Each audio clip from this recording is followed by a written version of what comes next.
Bonjour, bonjour. Alors, aujourd'hui, j'ai un peu toujours la même tête tous les jours, hein, je suis désolée, je suis chez moi, donc c'est de l'artisanal mes vidéos. Au sujet de Dieudonné, je viens de lire que malgré le fait qu'il ait annoncé sur YouTube qu'il ait écrit un nouveau spectacle, il continue à être interdit. Ça n'est plus par le Conseil d'État, là c'est par le tribunal d'Orléans, si j'ai bien entendu, si j'ai bien compris. Alors il y a plusieurs choses quand même qui m'interpellent. Quand on interroge le public et qu'on dit qu'on prône encore l'histoire de la liberté d'expression, je vous signale qu'on est en démocratie et que le particulier a a parfaitement le droit de s'exprimer, surtout avec Internet maintenant. Jadis, quand on voulait faire entendre sa voix de façon plus large, il fallait bien avoir recours soit à un journaliste, soit connaître...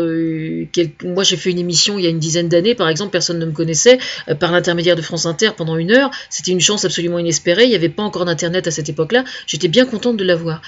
Mais aujourd'hui avec Internet, avec YouTube, ça n'est absolument pas le cas. Donc même dans l'hypothèse où Dieudonné se trouverait entièrement muselé à 100% sur le plan professionnel, ce que je ne lui souhaite pas hein, personnellement, il faut savoir que par l'intermédiaire de YouTube, il n'est absolument pas muselé. Hein. Mais alors, absolument pas. Pas plus que moi, en tout cas. Voilà. Personne ne l'empêche de faire des vidéos de 3-4 heures chaque jour en faisant sa revue de presse. Et pour peu qu'il soit respectueux, personne ne le fera taire. Hein. Donc il n'y a absolument pas d'entrave à la liberté d'expression en France aujourd'hui au sujet de Dieudonné. Il faut quand même le savoir. C'est-à-dire que l'entrave, elle n'est purement que pécuniaire. Hein, c'est toujours une question de pognon dont il est question. Il faudrait peut-être arrêter de rêver un peu. Hein. Donc ça n'est pas une atteinte à la liberté d'expression. Que les choses soient bien claires. Bon ensuite, ce qui se passe actuellement là, c'est que le fait qu'il ait écrit un nouveau spectacle, moi comme j'ai un tempérament optimiste, je trouve que c'est une bonne idée. C'est une bonne idée et moi ce qui m'interpelle un petit peu c'est de savoir comment le tribunal, enfin comment les hautes instances juridiques et culturelles envisagent le problème Dieudonné aujourd'hui sans avoir pris connaissance de son nouveau spectacle. Moi ça m'interpelle un petit peu quand même parce que il y a aussi l'hypothèse selon laquelle le nouveau spectacle de Dieudonné, sans pour autant être terne, soit tout simplement de bonne qualité et soit quelque chose de valable. Alors, est-ce que cette hypothèse a été envisagée ou pas? Alors, il se trouve que moi aussi, il faut quand même savoir que je suis une généraliste et que donc je ne connais pas le fonctionnement précis sur le plan strictement juridique de l'encadrement de cette restriction et de cet empêchement de se donner en spectacle. Donc je n'ai pas ces compétences-là, donc je ne m'aventure pas sur un terrain que je ne connais pas. Je me mets juste à la place de Dieudonné. Je considère que le fait d'avoir écrit un nouveau spectacle, c'est quand même une preuve de bonne volonté de sa part. Maintenant, je ne sais pas... En fait, ce que j'aimerais bien, ce serait le rencontrer, moi, Dieudonné. J'aimerais bien le rencontrer parce que je pense que j'aurais des choses à lui dire. Enfin, ou plutôt, j'aurais des questions à lui poser et peut-être que le fait de le rencontrer et de discuter avec lui pourrait être intéressant pour lui et pour moi aussi. Parce que c'est un problème, effectivement. Ensuite, il y a quelqu'un sur un blog, un philosophe hier, qui a déposé sur un blog un article qui posait la question suivante, est-ce que le cas Dieudonné ne risque pas de faire jurisprudence par rapport aux autres spectacles comiques?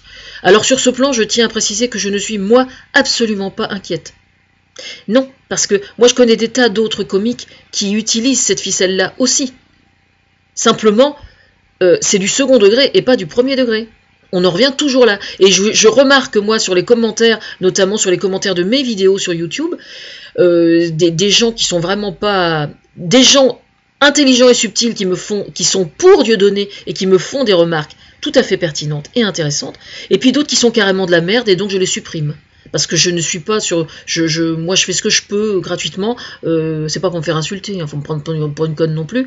Donc, mais c'est pas grave, ça me plaise pas. Hein. Alors là, je vous dire, ça glisse sur les plumes comme sur les plumes d'un canard. Donc, c'est pas pour vous amuser, hein, c'est pas grave. Mais je pense qu'il faut, en haut lieu, il faut quand même pas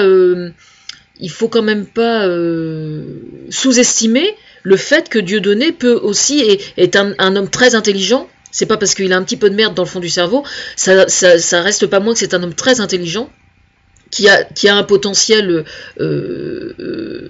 extraordinaire sur le plan de la communication et sur le plan artistique, et en tant qu'homme, j'espère pour ses enfants en tout cas, et pour sa femme, parce qu'il faut qu'il remette sa femme un peu dans le droit chemin, là.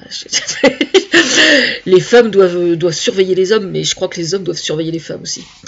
Et c'est pas une question de la remettre dans ses foyers, hein, je veux dire, c'est pas du tout à ce niveau-là que ça se passe. Mais elle aussi, je pense, en tant que femme, pas au sein de son couple, mais sur le plan professionnel, il faut qu'elle réfléchisse bien à ce qu'elle fait. Parce que gagner de l'argent, chercher à gagner de l'argent, c'est bien d'être une femme d'affaires, mais faut voir si c'est pas en se salissant trop les mains quand même. Je pense que c'est bien. Enfin, moi, c'est comme ça que je vois les choses. Maintenant, j'oblige personne à penser comme moi.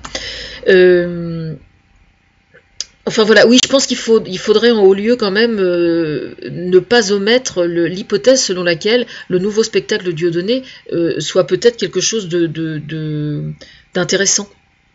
Alors les gens qui décident, j'ai le plus grand respect, hein, je ne me positionne pas en tant que juge par rapport à ceux qui le jugent, mais je pense que vous devriez quand même chercher à savoir s'il n'est pas en train d'évoluer, s'il n'est pas en train de bouger, pour des raisons autres que commerciales, j'entends. Des raisons autres que commerciales. Voilà. Alors, par contre, tiens, j'ai réfléchi à ça tout à l'heure au sujet de Dieudonné, parce que j'ai entendu que Madame Aurélie Filippetti, elle n'envisage pas, mais elle réfléchissait à l'hypothèse selon laquelle YouTube ou Dailymotion pourrait ne pas accepter, ou refuser plutôt, que Dieudonné pose ses vidéos sur Internet. Auquel cas, je serais tenté de répondre, on pourrait en dire autant de moi aussi, après tout, pourquoi pas. Je pense pas que ce soit comme ça qu'il faille voir les choses, je pense pas qu'il faille utiliser un cas précis pour délibérer autour de ce sujet-là, pour ma part. Parce que je pense que sur YouTube et sur Dailymotion, il existe des dérives aussi malfaisantes, voire bien plus malfaisantes que Dieudonné, dans des domaines infiniment plus larges et plus questionnants, je dirais, que ce qu'on voit là. Au moins, le problème de Dieudonné, le fait qu'il soit hyper médiatisé, il est au moins étudié sous toutes les coutures, et je pense qu'il y a d'autres dérives d'autres choses plus perverses sur YouTube et sur Dailymotion qui devraient attirer l'attention, enfin il me semble. Et donc je pense que ce problème-là doit être vu de façon plus générale et en dehors du contexte de Dieudonné. Enfin, je pense. Hein. Mais je pense que ça, c'est vraiment le type de problème qui doit être délibéré de vive voix, quoi. Hein. Pas par vidéo ou par article interposé sur Internet. Hein. Mais là, on touche le problème de la reconnaissance intellectuelle et de la reconnaissance sociale d'une personne et d'une égérie en particulier. C'est de moi dont je parle, bien évidemment. Enfin voilà, je pense qu'il faut pas oublier que le nouveau spectacle de Dieudonné, il est peut-être valable. Quand même, hein. Donc c'est bien gentil de vouloir le faire taire, mais il faut peut-être réfléchir aussi à l'hypothèse selon laquelle lui il est capable d'évoluer. Et il est possible qu'il évolue pour des raisons purement mercantiles et financières, professionnelles, bien sûr. Hein. Mais bon, moi personnellement je serais capable d'en juger, je pense, si ça intéresse quelqu'un. Si ça intéresse quelqu'un. Oui, alors au sujet, par contre, pour YouTube, moi je pense que Dieudonné devrait faire la chose suivante. S'il est vraiment de bonne volonté, on va voir. Quand on pose une vidéo sur YouTube, on va sur son compte. Et puis là, on a la possibilité de supprimer les commentaires. Quand une vidéo sur YouTube est sujette à un déferlement de haine et de commentaires particulièrement déplacés ou méchants, quoi que ce soit, il y a cette hypothèse-là, et ça a déjà été fait sur certains YouTube, je ne me souviens plus de qui il s'agissait dernièrement, quelqu'un a décidé de supprimer les commentaires. Comme ça, la vidéo est vue, mais elle ne sert plus de prétexte à déverser la haine. Voilà. Et je pense que Dieudonné devrait faire ça sur ses vidéos. C'est-à-dire qu'il continue à parler, à s'exprimer, à dire ce qu'il a à dire, que ce soit des morceaux de spectacle ou que ce soit des commentaires, pourquoi pas, et il supprime les commentaires. Je pense qu'il aurait tout intérêt à faire ça. Parce que ce serait une façon de montrer sa réelle bonne volonté. Parce que ce qui se passe aujourd'hui, c'est qu'en fait, le phénomène d'enflammement de la toile se fait par par les fans, et le problème, c'est que par les fans, il est beaucoup plus pervers, tellement pervers que lui ne maîtrise absolument plus ce qui se passe. C'est-à-dire que Dieudonné aujourd'hui est susceptible d'évoluer et d'être empêché d'évoluer à cause de ses fans. Intéressant, hein? À méditer, je pense.